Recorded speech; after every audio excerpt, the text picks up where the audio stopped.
All right, welcome to New Comic Book Wednesday with Original Bacon.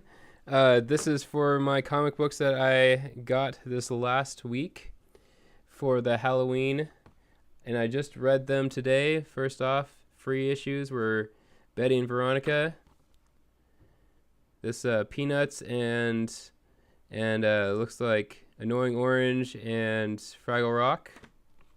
And then we have Plants vs. Zombies, and I also got my wife the free issue of My Little Pony.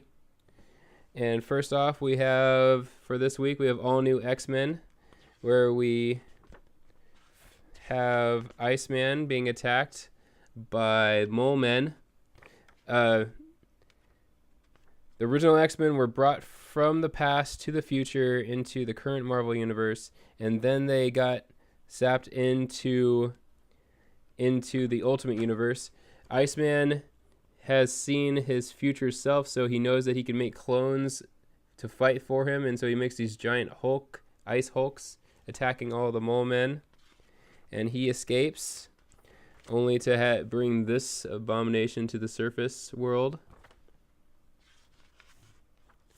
Next, we have X-23 and Angel make it to the new Jean Grey or Charles Xavier School of Mutant Learning, but they think that that's where they are, but since they're in the Marvel Universe, James Hudson stops them, that's Wolverine's son, from going in there, and he's questioning them, and that apparently in the Ultimate Universe, the government made mutants. They didn't just naturally occur with the X gene. It was like a superhuman experiment like Captain America. Beast is trapped in Latveria with Doom, and he tries to escape but is not able to. Spider-Man brings Jean Grey to his dorm room with Genki to borrow his parents' car, and they borrow the car to go up to Westchester she wants to find Cerebro to find the rest of her original X-Men and figure out how to get out of the Ultimate Universe, when they are greeted by the surviving X-Men. Really good series so far. I'm really enjoying it. Next we have Nova, where it opens with him making a statue of the Watcher, because he really respects the Watcher, and the Watcher helped him find his father, who was a gladiator on another world where he rescued him. Nova surprises his principal by saying that he was trying to find his father, and that's why he ended up missing so much school, and the principal lets him back into school, where he finds out it's Halloween, and he doesn't have a costume, and everybody's ditching him because he's been ditching everybody else doing the superhero thing. Then he gets a text from a girl from the Jean Grey school, and he decides to go out trick-or-treating with them. And I'll either know the text was meant for Speedball, which is the leader of the New Warriors, which Nova is a part of. And they find out while they're out trick-or-treating that there are some teens that are picking on the little kids and stealing their candy, and so they decide to go hunt down these kids. And look at Nova's costume. That was pretty cool.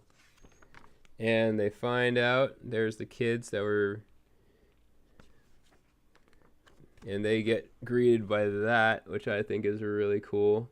And they get taped up, and their little sheet says that they're wrapped up in says, "I steal little candy from little kids," and they get sent home, and the little kids get their candy back, and Nova sees a kid trick-or-treating with his father and gets a little upset, ends up going home, and finds out from his mom that Captain America called and that he has to go to New York to go talk to the Avengers, which he was just in New York in Westchester, so that kind of sucks. He flew all the way back to, I believe, Nova is from either Nevada or Arizona.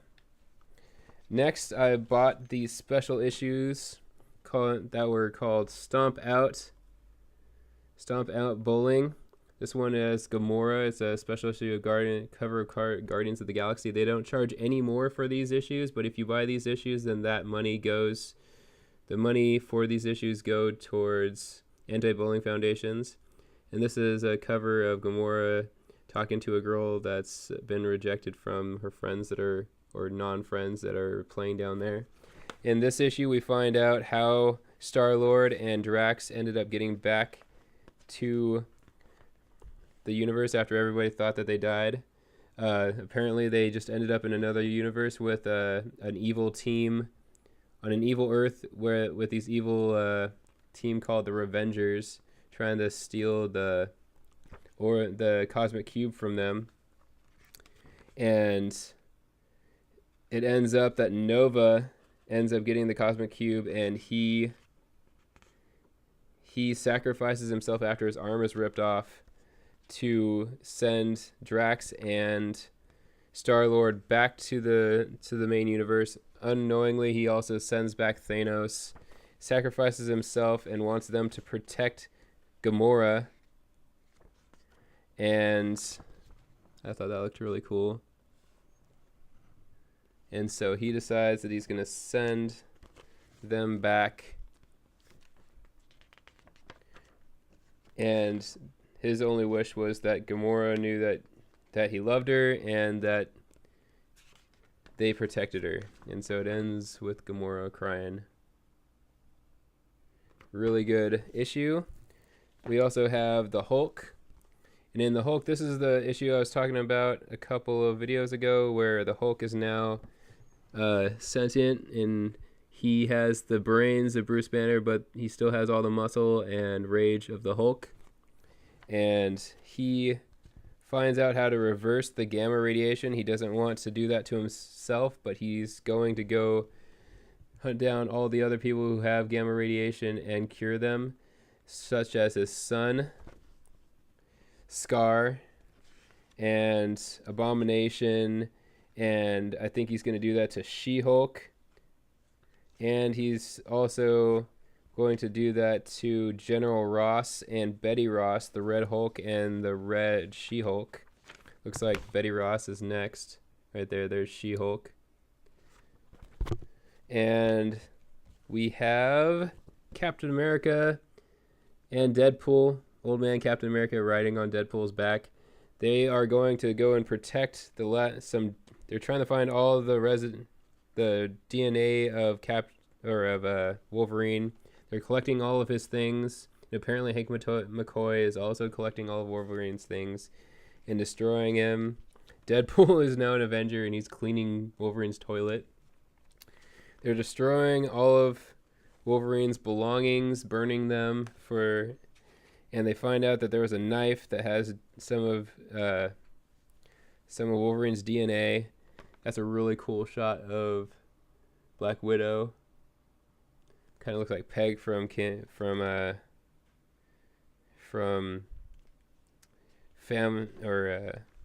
with Children. And we find out that Captain America and Deadpool are infiltrating AIM, who bought the knife, and are going to try and clone Wolverine. They sneak in. Deadpool knocks some people out. They steal the knife.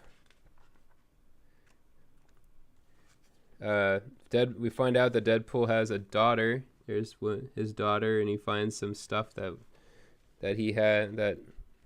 Deadpool has in his utility belt. The Avengers Quinjet shows up, and Captain America and Deadpool escape, now without jettisoning some fuel and igniting the building on fire. And Captain America ends up going to go take a nap, and he leaves Deadpool with the knife. Deadpool doesn't know what Captain America wants or what Wolverine wants, but he knows that there's a cloning device below this drug or this medical supply shop, and he doesn't know. He's contemplating whether he should bring Wolverine back, whether it's going to be a bad news or if would be a good thing.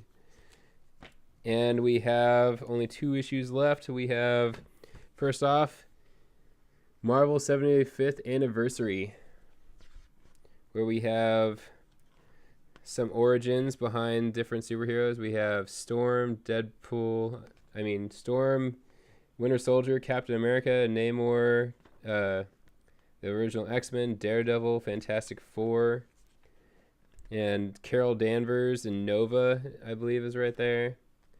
And then we have Storm, Wolverine, the X-Men, Iron Fist, all sorts of really good stuff. Doctor Strange. This, I believe, is Miss Marvel, the new current one. And we have some alternate funny covers. There's Squirrel Girl getting married to Rocket Raccoon. Then we have Civil War, baby Captain America versus baby Tony Stark. And then there's a retold story by Stan Lee, illustrated by Bruce Timm, of Captain America. I didn't know Captain America was hiding his... apparently Captain America and Steve Rogers and Bucky stayed in a camp together. Kind of weird. For them to work together in the army, and this guy wants to kill the general in charge. And he comes back to kill him, and Captain America saves the day. The guy's apparently a really sound sleeper, and in all the 1936 flair, or 1963 flair, they got Captain America beating up everybody. And then the general wakes up and finds out that someone tried to kill him, and that Steve Rogers and Bucky had slept through it, even though so they're hiding their identities. I thought Captain America and Bucky were known superheroes and that they didn't hide their identities. Kind of a disturbing power pack. Signatures from Power Pack there. And then we have Jessica Jones trying to help an old lady track down a firefighter that saved her from the Human Torch a long, long time ago. She gets some information and is able to find everybody. I love this cover probably the most since I'm from Portland. Portland Avengers, written by Brian Michael Bendis. We have a granola thing, a voodoo donut girl. We have a hippie, the protester, the Scarlet Cyclist, and this guy, that's Brian Michael Bendis. And then we have Madame Vegan. So all of these things that you see on Portlandia that apparently make up Portland.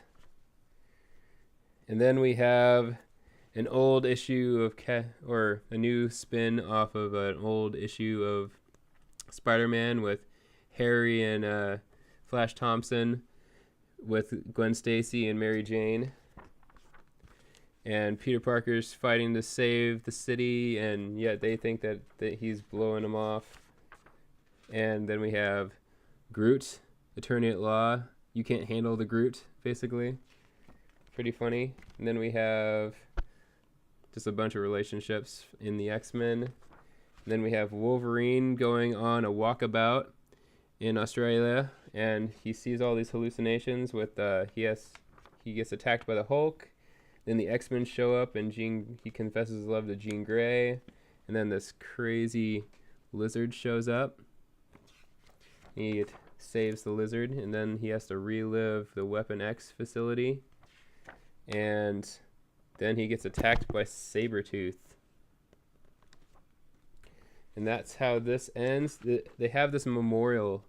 And if anybody can tell me what the memorial is for, I'll have to look it up. But I think it's names of either superheroes who have died or names of artists that have died. But I was looking on here. Well, there's Jack Kirby. So I guess that's just all the different artists who have worked for Marvel that have died. Nice little memorial right there. Last issue. Sorry this is such a long episode, but we have Axis issue 1, Revolution. in this, these are going over certain superheroes as they try and calm down the hatred that Red Skull uh, has been showing, and Spider-Man's running around trying to stop people from fighting in New York, and he takes this boy aside that's about to get beaten up by this old guy, and he shows him that violence isn't always the answer, and he shows him while helping all these other people, he shows this boy that people should be understanding.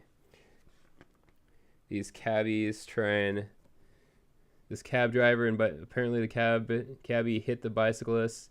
Now the bicyclist wants to kill the cabbie, and then this construction worker has been whistling at these women, and they're finally sick of it, and so they go and beat him up, and then they stop this fight between these two people, and Peter apparently knows this guy. This is a war veteran that hasn't been able to adjust to civilian life, and this is a lawyer that paid for college by washing dishes, and that they finally made something of themselves, and if they took a chance to get to know each other, they might become friends. And then J. Jonah Jameson comes out of nowhere to attack Peter Parker, and that's Spider-Man's main villain, and that he really annoys Spider-Man. Spider-Man says he's just trying to protect the city from what he thinks is a menace, and that it's not his fault. And so he teaches compassion to this kid, and then it's revealed that Aunt May was the one who taught him to be patient. Then they have this funny little issue of Stephen Strange trying to find somebody who is free of hatred to kind of project their non-hatred to everybody in the world. And he goes to this doctor, and then the doctor absolutely hates magic, and so they get chased out of there. So they find a flaw with everything. This woman is facing death, and yet she's saying that she forgives all these people for getting her sick, and then she goes to introduce her to Wong, his assistant, and she's afraid of China or Asian people infiltrating America. Very racist there. And then he starts going through all sorts of people. There's hippies, and the hippies think that he's a square and that he's represents the 1%. Then the Buddhists think that he's a warmonger and a man of conflict. And then the clowns say, "Crying on the inside, you bastard." And then so he decides to finally give up. And then he figures out Wong. Wong has been by his side this whole time, and he hasn't changed. And so he projects his kindness to everybody else. But yet you find out that the whole time that he kept on feeding Doctor Strange tea, that the tea was poisoned, and that he was silently hating, not being an active member there. And so his conscience is this kitten, and then the kitten starts attacking everybody. And that's how the issue ends. The next one apparently is going to be Sabretooth versus Nightcrawler, and Thor parties too hard. And that is the end of the comic books I got this week. I got a lot of them. Thank you for watching Original Bacon, and sorry this took 20 minutes.